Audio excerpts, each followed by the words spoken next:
What's happening, y'all? Welcome inside the Fantasy Stock Exchange. Danny and Bush coming at you with a start of a new series for this week. So for the rest of the week, we are going to be going over 10 players at each position that we can't stop drafting. And the way that we're going to be doing this is as our must-draft players, so to speak, is going through our underdog ownership and looking at the players, early round guys, late round guys, mid-round guys, that we have a lot of ownership in, a lot of stake in, a lot of personal investment in. So that's what we're going to be doing today at the quarterback position. We're going to talk about some early round quarterbacks that we really like, some late round quarterbacks that we really like. We're going to try and keep this digestible. 15 minutes or so is what we're aiming for. So hopefully we can get it to that point. So if you guys enjoy this video at any point, as always, like, comment, subscribe. We've been seeing a ton of support over the channel over the past couple of days. So we really appreciate that. But Danny, how are you doing today? Doing well. And yeah, ready to go through my underdog ownership, talk about my top guys and why I've been targeting them, why I have gotten the skin in the game and gotten these guys on my team. I'm excited, ready to go, talk about the early round and late round guys in conjunction today. So before we get into that, though, we're going to hit the intro.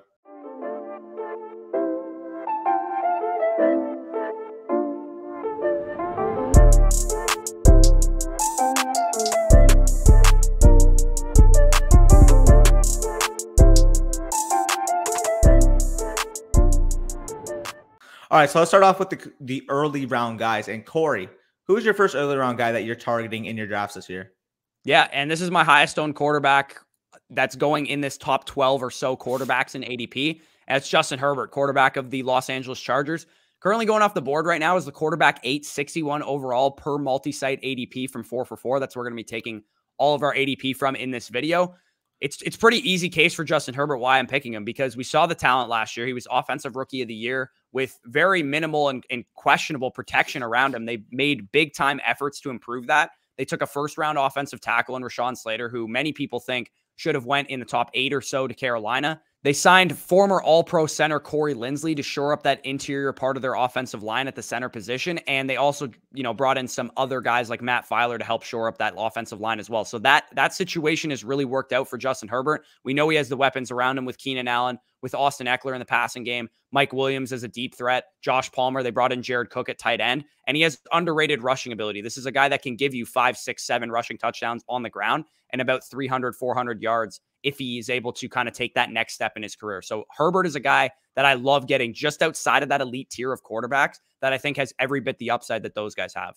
Yeah, and I'll quickly say this is a situation reminiscent to what we saw from Josh Allen last year, where he's not being drafted in that elite tier of quarterbacks, but he has that elite tier quarterback upside. Talking about a situation where ample weapons around him. Keenan Allen, great separator. You can kind of compare that as the Stephon Diggs of the offense. Joe Lombardi coming in can act as the Brian Dable, really open up that vertical passing game. And obviously, as much as I love Austin Eckler, he's never going to be one of the most utilized running backs in the red zone. If Justin Herbert is able to get even a glimpse of what Josh Allen sees in terms of his red zone rushing usage, we could be talking about maybe not quote unquote Konami code level rushing, but 500, 600 rushing yards, maybe 7, 8 rushing touchdowns. I definitely see that in the realm of possibilities when you're talking about Justin Herbert. And speaking of Konami code, which I'll get into a second, the quarterback of the Baltimore Ravens, Lamar Jackson, amplifies that to the highest degree. I mean, quarterback 4, 42nd overall ADP right now. And basically what the Konami code represents is elite rushing upside at the quarterback position, because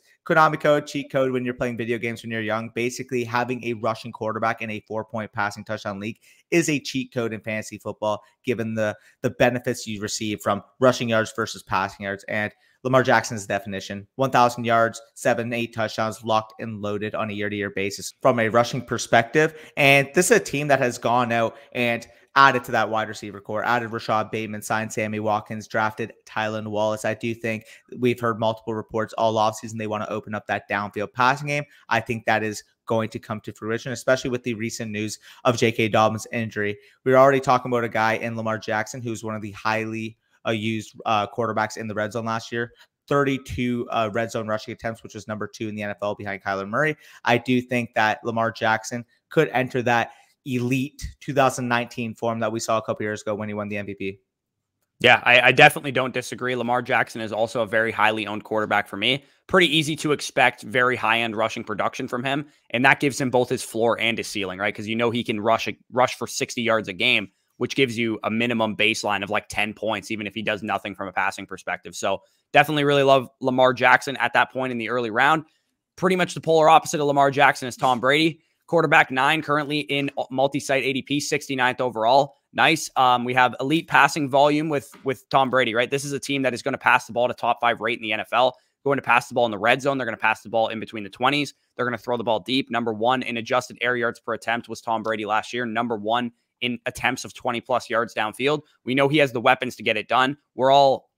I've talked about this on numerous occasions, but we're all deciding between if we should take Mike Evans, if we should take Chris Godwin, if we should take Antonio Brown, if we should take Rob Gronkowski, if we should take Gio Bernard in the passing game. Just take Tom Brady and you get the benefit of all of them. He has great protection, great continuity as well in that offense. Everybody is back. That's been the story all offseason. Their offensive line has another year to gel together in the same scheme. Tristan Wirfs in his second year at right tackle.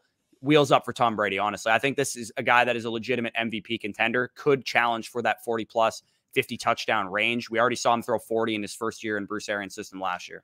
Yeah, no, fully agree with Tom Brady. That offense, the supporting cast, the passing volume that we should see from him, all bodes well to him, eventually building upon what he showed last year. Down the stretch, he was a legitimate MVP level player. I do think he carries that into the 2021 season. And speaking of MVP caliber, a guy that is really underrated in terms of the casual fan, not too many people talk about him, but Ryan Tannehill, quarterback of the Tennessee Titans, quarterback 12 off the board, 92nd overall ADP.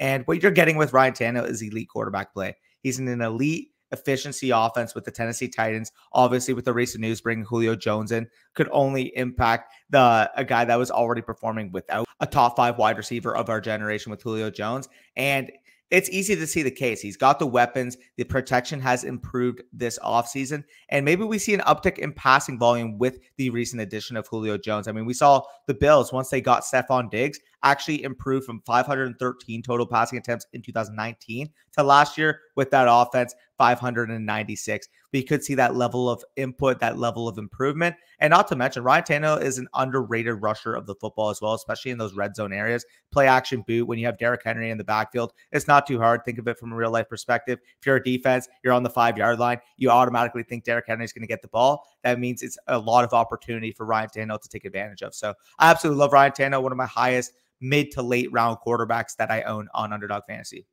Right. And that tier break of that Tom Brady, Matthew Stafford, Jalen Hurts area of the draft, Tannehill usually goes the lowest of those guys, which is why I have a lot of him, because I think he does have every bit the upside that Brady, Jalen Hurts, Matthew Stafford, all those guys have great elite passing upside. And Ryan Tannehill gives you a little bit in the rushing perspective as well. He kind of has I think what Ryan Tannehill is going to be this year is what people want Joe Burrow to be. It's basically what I see with Ryan Tannehill this year. So let's get into the final early round quarterback that we're investing in heavily. And you got to figure that Danny was going to talk about this guy at some point.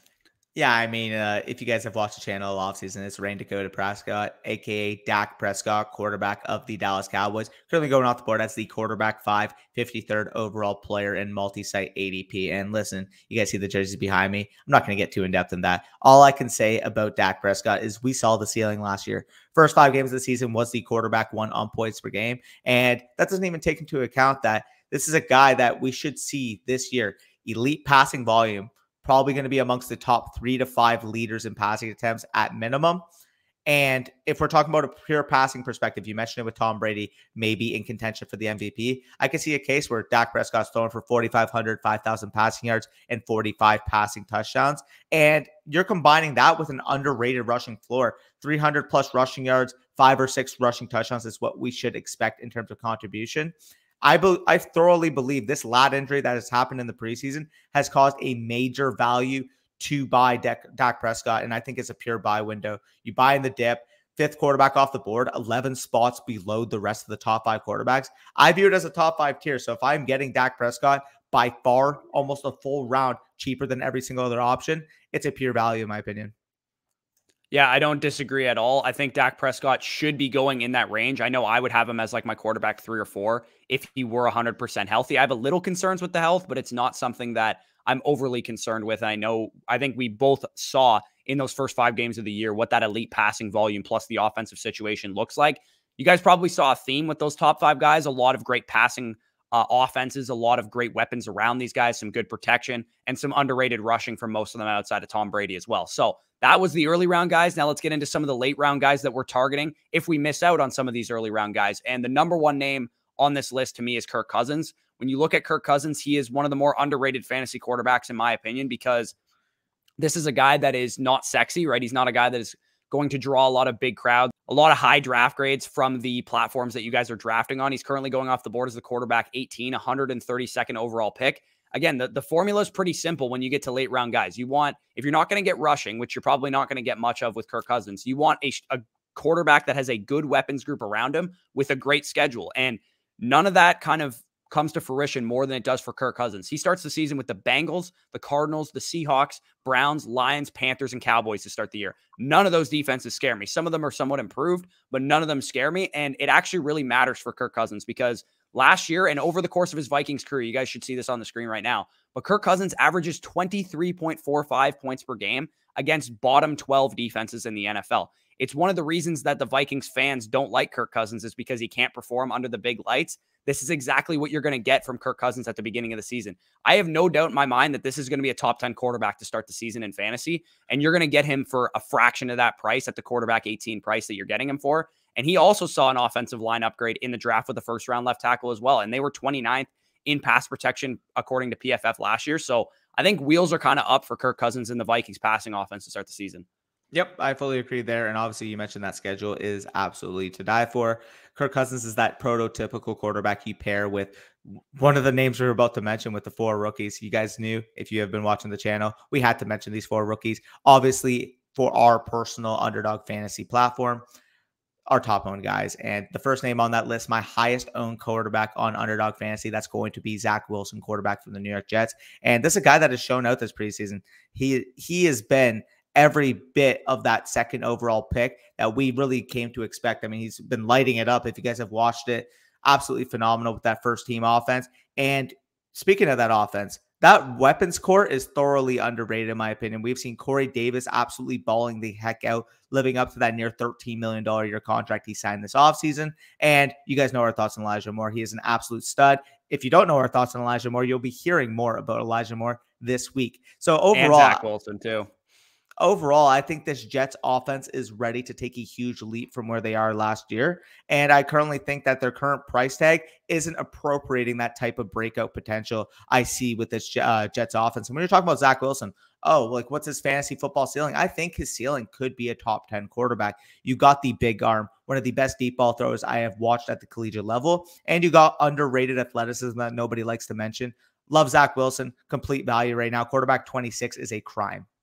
Yeah, he kind of represents a Ryan Tannehill light situation for me. It's a similar scheme that they run in New York with that kind of connection to the Shanahan type of tree. I think Zach Wilson fits it like a glove. Speaking of the San Francisco tree, now we're going to go to San Francisco with another rookie quarterback. And as Danny mentioned, there's going to be a theme. These are all rookies that we're talking about. Once we get outside of these early round quarterbacks, we want these rookie quarterbacks and a guy like Kirk Cousins, Baker Mayfield, or Tua Tagovailoa to pair up with these rookie quarterbacks. And Trey Lance is the epitome of that strategy because with Trey Lance at the quarterback 19, 133rd overall pick, you're getting a guy with an elite ceiling, a top 5 ceiling. And the reason is because we know he has great weapons, right? He has Brandon AIYUK, he has George Kittle, he has Deebo Samuel. Again, we can't decide between these guys. Let's just take the quarterback. He has a great play caller, a great orchestrator of this offense, calling the shots.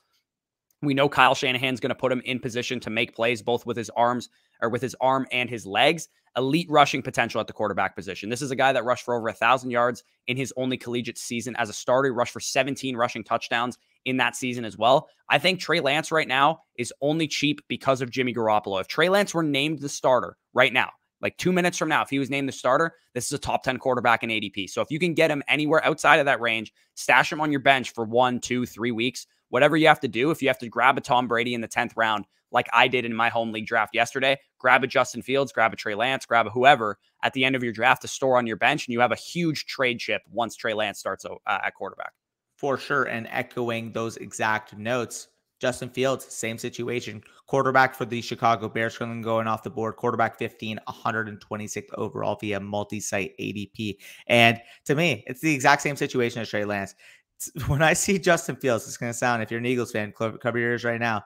he would be what everybody expects from Jalen Hurts if Jalen Hurts was good at football. The only reason why this guy is being kept cheap right now is because of Andy Dalton. We don't know when he's going to start. And that's why you pair him with the Kirk Cousins and Baker Mayfield, guys like that to start your season. Because when Justin Fields is named the starter and Justin Fields inevitably steps onto that football field, you are getting a Cam Newton-esque level ceiling. You mentioned prime Cam Newton is legitimate 700-800 yard rusher, 10 plus rushing touchdowns. I see that type of potential with Justin Fields. Not to mention, I mean, I think he's got a much better, much more accurate deep ball than Cam Newton ever had. So getting that type of potential at the quarterback 15 slot is too much to pass up in my home league drafts right now. Yeah, and if things break right, he should have a good weapons core too. Justin Fields can elevate the play of Allen Robinson, maybe turn him into a top-end fantasy wide receiver. He can elevate the play of a guy like Darnell Mooney, who's a popular breakout candidate for a lot of people. Cole Kmet, who you're going to hear about later this week as well, another popular breakout candidate for a lot of people. And even some deep threat guys like Marquise Goodwin on that roster can provide some big plays here and there. So yeah, Justin Fields, Trey Lance, Zach Wilson, Trevor Lawrence. That's the last one that we're going to get to. Quarterback 14, 118th overall pick.